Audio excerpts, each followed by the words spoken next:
আসসালামু আলাইকুম ওরহমতুল্লাহ। প্রিয় ভাই ও বোনেরা, স্বাগতম জানাচ্ছি আমাদের নতুন আরেকটি ভিডিওতে। আমরা অনেকেই মনে করি দান করলে বা জাকাত দিলে আমাদের জমানো টাকা কমে যায়, কিন্তু ইসলাম বলেছে উল্টো কথা। জাকাত সম্পদকে পবিত্র করে এবং তা বহুগুণ বাড়িয়ে দেয়। আজকের ভিডিওতে আমরা জানাবো জাকাত কেন দেবেন, কাদের দেবেন এবং সবচেয়ে গুরুত্বপূর্ণ কাদের জাকাত দেওয়া যাবে না। চলুন শুরু করি। জাকাতের গুরুত্ব ও ফজিলত। জাকাত ইসলামের 5টি স্তম্ভের একটি। এটি কেবল দয়া নয় এবং ধনী, সম্পদ, গরিবের হক বা অধিকার।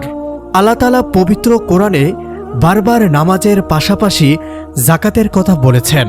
মনে রাখবেন, জাকাত দিলে সম্পদ কমে না, বরং সম্পদে বরকত আসে এবং সমাজে অর্থনৈতিক ভারসাম্য বজায় রাখে।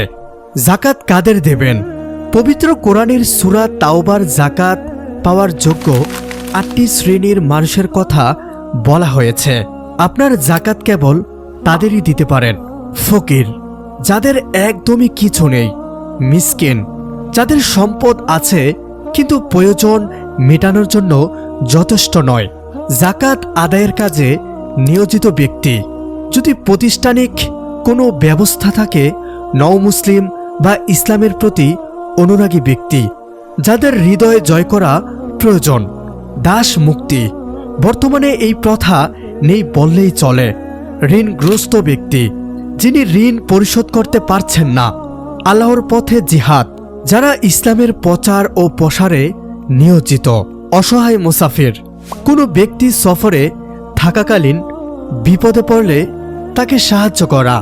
কাদের জাকাত দেওয়া যাবে না?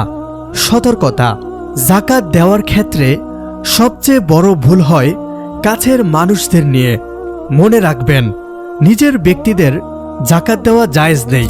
নিজের মা বাবা, দাদা দাদি বা নানা নানিকে, নিজের সন্তান বা নাতি নাতনিকে, স্বামী তার স্ত্রীকে এবং তার স্বামীকে, সচ্ছল বা ধনী ব্যক্তিকে, অমুসলিমদের, তাদের সাধারণ দান বা সদকা করা যাবে, জাকাত নয়। জাকাত দেওয়ার সময় অবশ্যই মনে রাখতে হবে, যাকে জাকাত দিচ্ছেন তাকে ছোট করা যাবে না। সম্ভব হলে তার আত্মসম্মান বজায় রেখে তাকে স্বাবলম্বী করার চেষ্টা করুন। আপনার জাকাতের হিসাব আজই করে ফেলুন এবং সঠিক মানুষের হাতে পৌঁছে দিন। আল্লাহ আমাদের সকলকে সঠিক পথে চলার তৌফিক দান করুন। ভিডিওটি ভালো লাগলে শেয়ার করুন, যাতে অন্যরাও জাকাতের সঠিক নিয়ম জানতে পারে। আমাদের চ্যানেলের সাথেই থাকুন। দেখা হবে পরবর্তী ভিডিওতে। আল্লাহ হাফেজ।